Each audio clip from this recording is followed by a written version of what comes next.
Hello everyone, I am मोहित भाटिया। और बच्चों, हम लोग वेव मोशन पर एक वीडियो में बात कर चुके हैं जहां हम लोगों ने बेसिक इंट्रोडक्शन की बातें की थी। और अब हम लोग इस वीडियो में प्राइमरली सुपरपोजिशन ऑफ वेव्स पर बात करने वाले हैं। भैया, सुपरपोजिशन ऑफ वेव्स पर बहुत ज्यादा चांसेस होते हैं क्वेश्चन आने के, और ये तीन तरह के होते हैं। मुद्दे पर बात करते हैं स्ट्रेट अवे।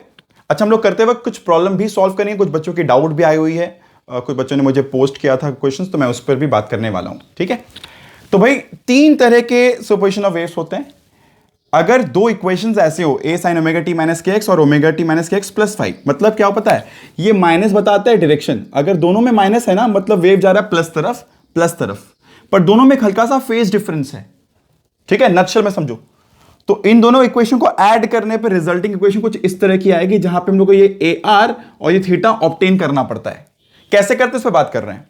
पर ये जो फेनोमेना है, जब ये दोनों वेव्स ऐड होंगी या दोनों इक्वेशंस ऐड होंगी, इस फेनोमेना को हम लोग कहते हैं सिंपल इंटरफेरेंस।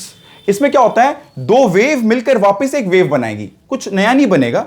दो नॉर्मल ट्रेवलिंग वेव मिलकर वापस एक ट्रेवलिंग वेव बनाएगी, इसे कहते हैं इंटरफेरेंस फेनोमेना। ठीक है, और एक एक्सपेरिमेंट यहां बेस्ड है क्विंग्स एक्सपेरिमेंट, उस पर भी थोड़ा बात कर लेंगे। ठीक है, अब दो इक्वेशन यहां पे और दिख रही है, ए साइन ओमेगा टी माइनस के एक्स और ए साइन ओमेगा टी प्लस के एक्स। अगर ऐसी इक्वेशंस हो जहां पे ये माइनस है, यहां पे प्लस हो, मतलब एक वेव इस तरफ जा रहा है तो एक वेव इस तरफ आ रहा है। अब दोनों को जब हम लोग यहां पे ऐड करेंगे तो जो रिजल्टिंग इक्वेशन बनेगी, या तो वो इस तरह की बनेगी, जनरली ऑब्वियसली मैथमेटिकली यही दिख रहा है, बट अंडर सर्टेन कंडीशन ना होता क्या है कि हम लोग ये वेव दिए इस तरह से, एक रस्सी में एक वेव दिए, वो वेव गया और टकरा के आया और वापस पुराने वेव के संग सुपर इंपोज किया। तो जब वो टकरा के आता है ना, उस वेव का अपना शेप चेंज होता है, फेज ऑल्टर कर जाता है अगर वो डेंसर मीडियम से रिफ्लेक्ट होके आए, जिसके वजह से हम लोग यहां पर एक माइनस साइन लगाते हैं। मतलब जब ये आता है यहां पे एक माइनस साइन लगाते हैं, बिकॉज उल्टा फेज का हो गया था। जो भी हो, तब हम लोग का इक्वेशन ऐसा बन जाएगा। इन अ नटशेल बच्चों, उतना नहीं समझना है। दो वेव जब ऑपोजिट डायरेक्शन से आ रही हो, कैसा भी इक्वेशन हो, दो तरह के इक्वेशंस पॉसिबल है। ए 2a sin के x cos omega T, 2a cos के x sin ओमेगा टी। ठीक है, और यहां पर मैंने ऑलरेडी लिख के रखा है कहां पे नोड बनेंगे, डिटेलिंग कर रहा हूं मैं इस पर। इसे हम लोग कहते हैं स्टैंडिंग या फिर स्टेशनरी वेव्स। ये वाली वेव जो इक्वेशंस बन रही है, देख के पता लग रहा होगा, it's like cos omega T के आगे ये एम्पलीट्यूड है, और अलग अलग x का ये वैल्यू अलग अलग आएगा, मतलब अलग अलग पॉइंट का अलग अलग एम्पलीट्यूड होगा। और अगर इतना को भूल जाओ तो देखो ये, या फिर ये देखो ये इतना साइन ओमेगा टी, ये इक्वेशंस होता है एसचेम का, है ना, होता है ना ए साइन ओमेगा टी, फिर या फिर a cos omega t, it's equation for SHM. और एसचेम में क्या होता है कि एक ही पॉइंट होता था, यहां पे क्या, यहां पे ढेरों पॉइंट्स होते हैं, एक रस्सी में काफी सारे पॉइंट्स होंगे। या फिर अगर हम बात करें किसी ऑर्गन पाइप की, जैसे हम लोग फ्लूइड बजाते हैं, तो उसमें बहुत सारे पॉइंट्स होंगे, तो अलग अलग पॉइंट्स का अलग अलग एम्पलीट्यूड होगा, पर जो भी होगा वो फिक्स होगा, वो टाइम पर डिपेंड नहीं करेगा। इसकी तरह नहीं है, यहां पर अलग अलग एक्स को डाल दो, ये जो वैल्यू आएगा वो फिक्स आएगा, और वो पॉइंट अपने जगह पर ऑसिलेट कर रहा है। इस इक्वेशन का मतलब ये हुआ, ये हुआ ऑसिलेशन का इक्वेशन, और ये अलग अलग एक्स का अलग अलग एम्पलीट्यूड। तो विभिन्न पॉइंट, तरह तरह के पॉइंट अपने अपने एम्पलीट्यूड से ऑसिलेट कर रहे होंगे। डिटेलिंग करते हैं सब पर। इसे स्टैंडिंग या फिर स्टेशनरी वेव कहते हैं, क्योंकि इसका एनर्जी आगे प्रोपेगेट नहीं करता है। बहुत सारे क्वेश्चन बनते हैं यहां पर, आते हैं पीछे। अब ये जो है, मतलब कोई भी पर्टिकुलर एक्स, मैंने यहाँ पे एक्स नहीं लिखा बिकॉज किसी भी एक पॉइंट पर बात कर रहे हैं। जैसे हम लोग कहीं पे खड़े होकर सुन रहे हैं और मेरे कान में आवाज आ रही है, तो हम लोग यहाँ पर ऑब्जर्वर फिक्स है, मेरी एक्स फिक्स कर दी गई, और मेरे पास दो आवाजें आ रही हैं, दो अलग अलग फ्रिक्वेंसी की। देखो मैंने क्या किया बच्चों, एक्स वाली बात को हटा दिया, सिर्फ ओमेगा रखा है। ओमेगा मतलब 2πf, और फ्रिक्वेंसी में स्लाइट डिफरेंस है। तो मेरे कान में जब आवाज आएगी ना, तो आवाज ऐसी होगी कि भाई एक आवाज तो सुनाई पड़ेगा, बट उसमें ऐसे एक जो टक टक टक होता है ना, मतलब क्या हो रहा है कि आवाज की इंटेंसिटी बढ़ रही है फिर घट रही है, बढ़ रही है फिर घट रही है, बिकॉज ऑफ फ्रीक्वेंसी डिफरेंस। मेरे कान पर कभी कंस्ट्रक्टिव इंटरफेरेंस होगा, कभी डिस्ट्रक्टिव होगा। तो जितना रेगुलर इंटरवल पे कंस्ट्रक्टिव डिस्ट्रक्टिव होता है, इसी को बीट कहते हैं। समझो बात को। टक का मतलब क्या हुआ, एक आवाज आया फिर बंद हुआ, फिर आया फिर बंद हुआ। देखो बच्चों, अगर एक सिंपल सी बात कहूं, अगर लगातार एक आवाज रहता तो मेरे को क्या टक सुनाई पड़ता, एक बीट सुनाई पड़ती? नहीं। बीट कब सुनाई पड़ती है, जब एक आवाज आता है और फिर वो आवाज चले जाता है, फिर आता है फिर चले जाता है। समझ आ रहा है कि नहीं आ रहा है? तो बीट का मतलब क्या होता है, मेरे कान पर कंस्ट्रक्टिव और डिस्ट्रक्टिव एक रेगुलर इंटरवल पड़ रहा है, तो मेरे कान में कितने कंस्ट्रक्टिव और डिस्ट्रक्टिव पड़े उसे कहते हैं बीट्स, और ये होता है F1 - F2। इन शॉर्ट समझो ये फॉर्मूला है। हम लोग ने एक लगभग पूरा जीस्ट लिया। अब एक एक का थोड़ा डिटेलिंग कर लेते हैं, बिकॉज सब पर न्यूमेरिकल बहुत ज़्यादा चांस होता है दिखने का। ठीक है, मैं पहले तो इस पर बात करता हूं। तो देखो क्या बच्चों, इन दोनों इक्वेशंस को ऐड करना है। ठीक है, इन दोनों को ऐड करना है। याद रखो, हम लोग एसी में भी पढ़ते हैं, वेक्टर्स में भी पढ़ते हैं, और अलग अलग चैप्टर्स में पढ़ते हैं, वेव ऑप्टिक्स में पढ़ते हैं। जब भी साइनोसॉइडल इक्वेशंस हो, इन्हें हम लोग फेजर्स के तौर पर भी लेते हैं। फेजर मतलब इनका जो मैथ्स होता है ना, लगभग वेक्टर जैसा होता है। मतलब बोलने का सारांश ये है कि अगर ये ए है तो यहां बनाओ ए, ठीक है। दूसरा इक्वेशन ये भी ए है, हो सकता है ये A1 होता है, ये A2 होता, हम लोग ए लिए। ठीक है, मेरा मन चाहो तो इसको A1 ले लो, इससे A2 ले लो, फील आ जाएगा अच्छा A1। और दूसरा इक्वेशन क्या है, A2। ये एंगल क्या है भाई, फाई। ये एंगल क्या है, फाई। तो what is the resultant, what is the resultant, ये रहा रिजल्टेंट।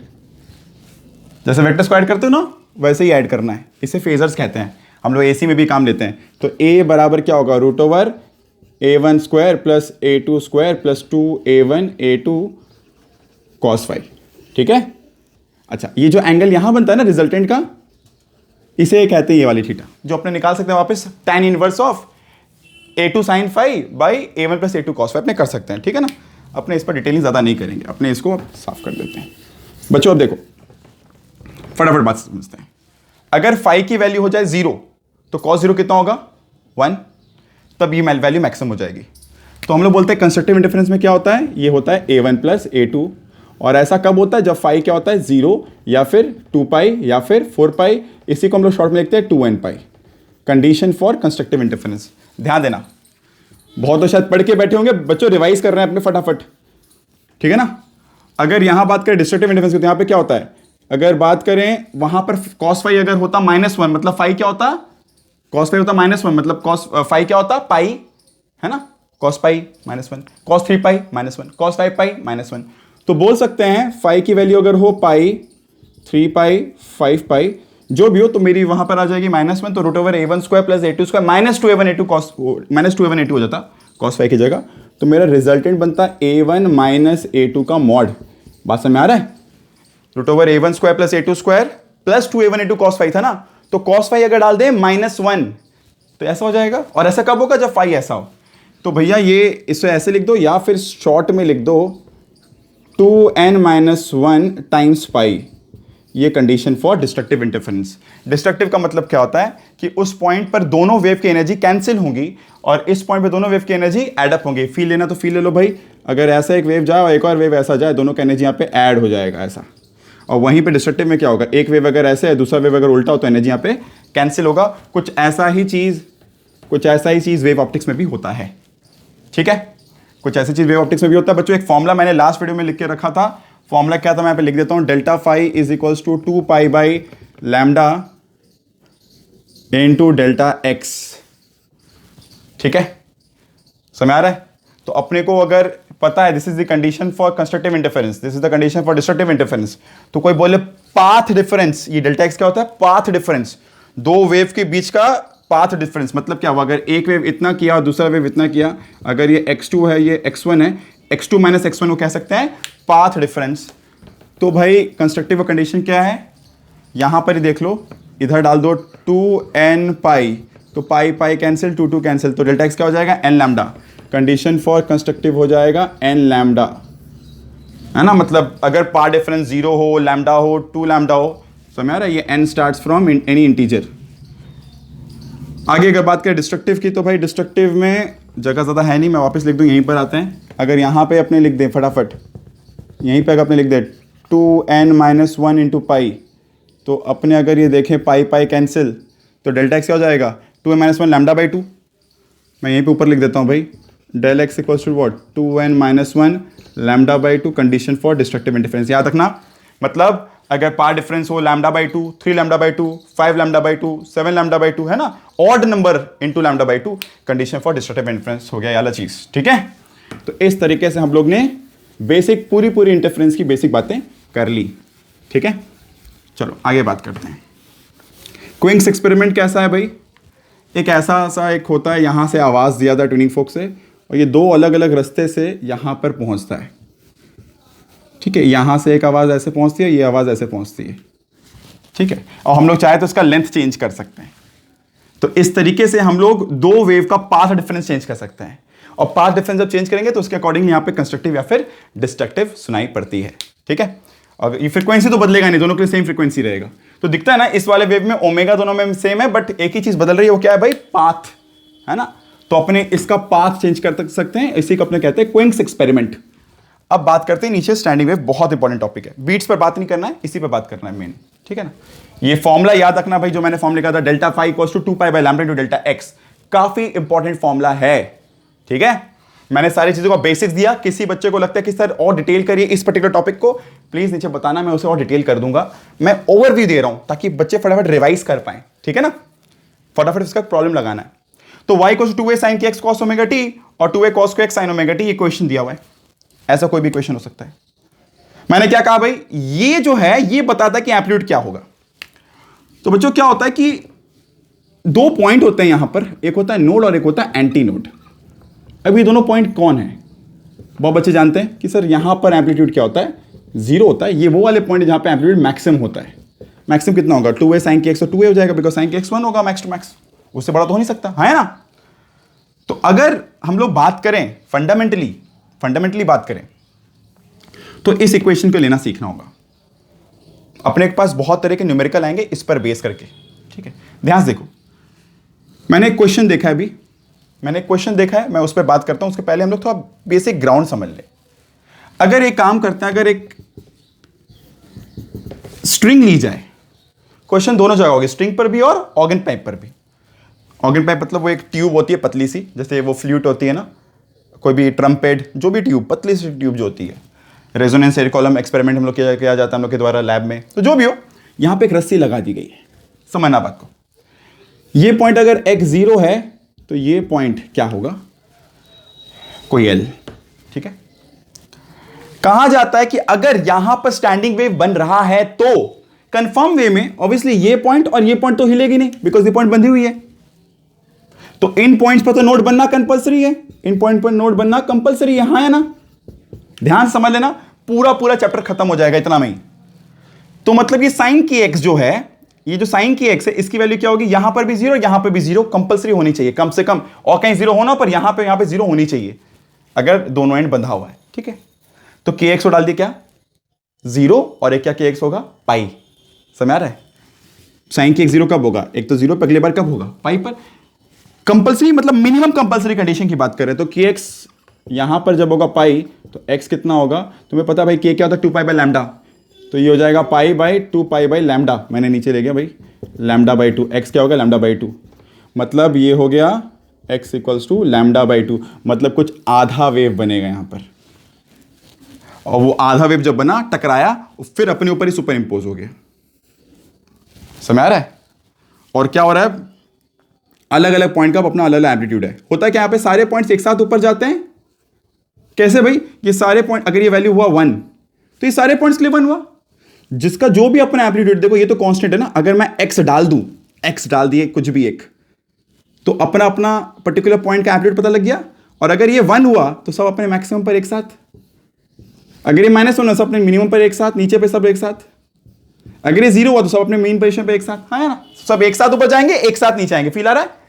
इन पॉइंट्स को कहते हैं नोड। अब देखो ये बीच वाले पॉइंट कहते हैं एंटी नोड। कैसे, देखो अगर kx 0 है तो ये पॉइंट, kx पाई है तो ये पॉइंट, अगर kx है पाई बाई 2 तो ये बीच वाले पॉइंट मतलब एंटी नोड। समझ आ रहा है। तो अगर ये हुआ 0, ये हुआ lambda by 2, distance between two nodes is lambda by 2। How about anti node, anti node मैं कहाँ लिखूँ भाई, एंटी नोड के बारे में, एंटी नोड के बारे में ऊपर लिखते हैं। हाउ अबाउट एंटी नोड, तो लिखते हैं, अगर एग्जाम्पल है इसी केस के लिए, kx क्या होगा, पाई बाई 2, तो k को क्या लिखेंगे, 2 pi by lambda, pi pi cancel, x बराबर लैम्डा बाई 4, मतलब 0 पर नोड, लैम्डा बाई 4 पर एंटी नोड, फिर लैम्डा बाई 4 बाद नोड। समझ रहा है, लैम्डा बाई 4 दूरी, फिर लैम्डा बाई 4 की दूरी। तो क्या याद रखना है, ये तो इस केस के लिए किए, बट जनरलाइज कर लो बच्चों, क्या हर लैम्डा बाई 4 की दूरी पर नोड से एंटी नोड, फिर एंटी नोड से नोड, फिर नोड से एंटी नोड होगा। दो नोड के पीछे दूरी कितनी होगी भाई, लैम्डा बाई 2। मैं प्रूफ कर देता हूं आगे भी, पर प्रूफ से ज्यादा जरूरी है कि तुम लोग को याद रखना है, हर लैम्डा बाई 2 की दूरी पर क्या होगा, नोड, और हर लैम्डा बाई 4 की दूरी पर नोड और एंटी नोड, मतलब सक्सेसिव, एक नोड के बाद एंटी नोड कितनी दूर बाद आएगा, लैम्डा बाई 4। ठीक है, पर दो नोड या दो एंटी नोड में दूरी कितनी होगी, लैम्डा बाई 2। क्लियर रखना। चलो, तो बच्चों इस पर ना क्वेश्चन भी है डायरेक्ट, मुझे एक बच्चे ने क्वेश्चन भेजा, पहले मैं क्वेश्चन सॉल्व कर दूं फिर मैं आगे लेके चलता हूं बातों को, ठीक है। हम लोग हार्मोनिक्स पर बात करते हैं बट इसके पहले एक क्वेश्चन है वो सॉल्व कर लेते हैं। क्वेश्चन क्या है भाई, the equation of wave is y is equals to, एक क्वेश्चन बच्चे ने भेजा, the equation of wave is equal y equals to 4 sin क्या दिया हुआ है पाई x बाई 15 इंटू कॉस 96 पाई t, कुछ ऐसा इक्वेशन है, ठीक है। आगे बात करें अगर तो भाई देखो अब कंपेयर कर लो, ये दिख रहा है इक्वेशन, ये दिख रहा है, ये किसका इक्वेशन है, स्टैंडिंग वेव का क्वेश्चन है, distance between node and anti node, distance between successive node and anti node, ठीक है। तो ये kx और यहां पे पाई x बाई 15, kx equals to pi x बाई 15 से कंपेयर कर लें, है ना, इक्वेशन कंपेरेबल है। x कैंसिल, बेटा k क्या है 2 pi by lambda, pi pi cancel, तो भाई x कितना हो गया, मैंने क्या क्या कैंसिल कर दिया, तो पाई बाई 15, एक काम करते हैं उतना माथापच्ची करने का जरूरत नहीं है, यहां पर दिखता है लैम्डा, है ना, दिख रहा है ना, ये पाई पाई कैंसिल हो गया, उतना माथापच्ची करने की जरूरत नहीं है, लैम्डा इक्वल्स टू 30 आ गया, कोई दिक्कत नहीं, एक्स कैंसिल पाई पाई कैंसिल, लैम्डा इक्वल्स 30, तो भाई next what is distributed node and anti node, lambda by 4 straight away, 30 by 4 कितना होगा 7.5, खत्म आंसर। मैंने क्या किया, इस वाले को इससे कंपेयर किया, यहां से लैम्डा ऑब्टेन कर लिया, और मुझे पता है लैम्डा बाई 4 होता है distance between two node and anti node, मतलब successive node and anti node की दूरी कितनी होती है, लैम्डा बाई 4। तो भाई इस तरीके से हम लोग समझ सकते हैं कि काफी प्रॉब्लम्स कंपैरिजन करके हो जाती है भाई, ठीक है। इसे नीट के बच्चे की भाई डाउट थी, और अगर आगे बात करें तो भाई हम लोग ने क्या ऑब्टेन कर लिया, ये इक्वेशन हो गया भाई क्लियर, ये इक्वेशन समझ आ गया। अब बात करते हैं हार्मोनिक्स की, तो फ्रीक्वेंसी क्या होता है, फ्रीक्वेंसी क्या होता है, तो भाई ये पहले बात तो क्लियर है ना कि हम लोग ने जो बनाया यहां पर दोनों एंड पर अगर बंद थी तो पहला पॉसिबल है कि ये ऐसा बन जाए, दूसरा क्या पॉसिबल है, ऐसा कुछ बन जाए, मतलब इतना कंफर्म है कि यहां नोड रहेगा, यहां नोड रहेगा, यहां हो सकता है बीच में एक भी नोड ना रहे, हो सकता है बीच में एक नोड आए, हो सकता है बीच में 2 नोड आए, हो सकता है बीच में 3 नोड आए, पॉसिबल है, पॉसिबल है। ये जितना बार पैकेट्स बनेगा, इमेजिन करो जितने पैकेट्स बनेंगे उतना नंबर वो हार्मोनिक होता है, जितने पैकेट्स बनते हैं ना बच्चों, जितने पैकेट्स बनते हैं ना उतना नंबर से, यहाँ पे एक पैकेट बनाने की फर्स्ट हार्मोनिक कहलाता है या फिर फंडामेंटल भी कहलाता है, ठीक है। अगर मैं इसके लिए इक्वेशन लिखूँ तो लिखूंगा मैं F1 या फिर F0 जो लिखना है फंडामेंटल है, ठीक है, is equals to what, V by lambda, V equals to F into lambda होता है। अच्छा मैंने V को अगर लिखना हो भाई स्ट्रिंग के लिए मैंने फॉर्मूला लिखा √T बाई म्यू, चाहो तो वो लिख दो, चाहो तो वो लिख दो, तो ऐसे छोड़ दो अभी, है ना, वो भी लिख सकते हो। अच्छा मैंने क्या बताया भाई, ये x अगर इक्वल्स टू 0 और x इक्वल्स टू क्या, ये L है, और ये पॉइंट क्या है भाई लैम्डा बाई 2, तो मैंने कंपेयर करना है फिर lambda by 2 equals to L, तो लैम्डा कितना हो गया 2L, तो यहां पर 2L लगा देंगे, ये हो गया फॉर्मूला फॉर फंडामेंटल, इसे लिख दोगे फर्स्ट हार्मोनिक। फर्स्ट हार्मोनिक, जब बच्चों को आइडिया नहीं है भाई, फर्स्ट हार्मोनिक जब दोनों एंड बंद हो तो फर्स्ट हार्मोनिक इस तरह की होगी, ठीक है बच्चों। सारे इक्वेशंस रिवाइज कर रहे हैं अपने फटाफट। अगर आगे बात करते हैं F2 की, तो V बाय वापस लैम्डा, पर इस बार देखो कैसा होगा, फील ले लो, अब याद कर लो, तब 2 पैकेट बनेगा, 2 पैकेट मतलब लैम्डा बाई 2 लैम्डा बाई 2 मतलब लैम्डा, तो यहां पर x इक्वल्स टू L या फिर x इक्वल्स टू लैम्डा दोनों बोल सकते हैं, ठीक है। तो L इक्वल्स टू लैम्डा, तो यहां पे क्या लिखेंगे, V √T बाई म्यू, अगर स्ट्रिंग है तो, और स्ट्रिंग ना हो तो भाई V रहने देना, जैसे मान लो अगर साउंड हो तो यहां पे V रहने देना, साउंड के लिए थोड़ी √T बाई म्यू होगा, साउंड के लिए तो अपना फॉर्मूला √B बाई रो, या फिर V रहने दो, है ना। तो ये हो गया F2, तो ये क्या हो गया भाई सेकेंड हार्मोनिक, इसी का एक और नाम है फर्स्ट ओवरटोन। फर्स्ट ओवरटोन, तो दो में से कोई भी नाम याद रख लो प्रॉपर्ली, ये दोनों नाम ही ज्यादा काम में आते हैं, नाम और भी है, लोग बोलेंगे सेकंड रेजोनेटिंग फ्रीक्वेंसी, वो फर्स्ट रेजोनेटिंग फ्रीक्वेंसी, या फिर इसका नाम फंडामेंटल है, ठीक है। तो जनरलाइज कर ले, फिर फॉर्मूला जनरलाइज कर ले, तो क्या सीखे अपने यहां से भाई, अगर यहां पे n पैकेट्स बनी रहे इस तरह 1 2 3, तो क्या सीखे, x इक्वल्स टू L, और ये x इक्वल्स टू क्या हो जाएगा n टाइम्स लैम्डा बाई 2, है कि नहीं, 1 तो 1 लैम्डा बाई 2, 2 तो 2 लैम्डा बाई 2, 3 लैम्डा बाई 2, तो क्या करेंगे फिर n टाइम्स लैम्डा बाई 2 बराबर L, मतलब लैम्डा बराबर 2L बाई n। फटाफट नोट करने के बाद आते हैं फॉर्मूला पे, Fn equals to V by lambda ना, तो V by 2L into n, ये फॉर्मूला हो गया भाई nth हार्मोनिक की। आई होप चीजें क्लियर होंगी सबको। ये तब जब दोनों एंड क्लोज्ड हो, जब दोनों एंड क्लोज्ड हो तो इस तरह की फॉर्मूला बनने वाली है, ठीक है, समझ आ रहा है। तो क्या याद रख लो, दो नोड के बीच की दूरी λ/2, दो एंटी नोड और नोड सक्सेसिव में λ/4। तो अपने बात कर रहे थे सारी बातें जब दोनों एंड क्लोज थी या दोनों एंड ओपन हो। एग्जांपल लेते हैं, एक ओपन ऑर्गन पाइप कैसा होता है, एक ट्यूब होता है ऐसा, दोनों एंड अगर खुला है तो यहां पर भी एंटी नोड, यहां पर भी एंटी नोड, या फिर यहां पर भी नोड तो यहां पर भी नोड। वहां दो तरह के नोड होते हैं, प्रेशर और डिस्प्लेसमेंट। तो ऐसा अगर वेव बने तो ठीक है, इसका एक्सप्रेशन और जो मैंने अभी बनाया वो दोनों के सारे एक्सप्रेशंस पूरे मैच करते हैं। ठीक है, किसके साथ मैच नहीं करती है भाई एक्सप्रेशंस? अगर एक एंड बंद हो और एक एंड खुला हो तो इसका फंडामेंटल का शेप ऐसा होगा। क्यों? यहां नोड बिकॉज रास्ता बंद है, यहां पूरा खुला हुआ, यहां एंटी नोड। तो यहां पर क्या सीखेंगे, जो स्टार्टिंग होगा अगर मान लेते ये 0 तो ये कितना होगा λ/4। क्या पढ़े हैं, सक्सेसिव नोड और एंटी नोड में दूरी कितनी होती है, λ/4, है ना। नेक्स्ट क्या होता है इसमें, ये कैसा कुछ होता, नेक्स्ट वाला जो हार्मोनिक होता है वो ऐसा कुछ होता।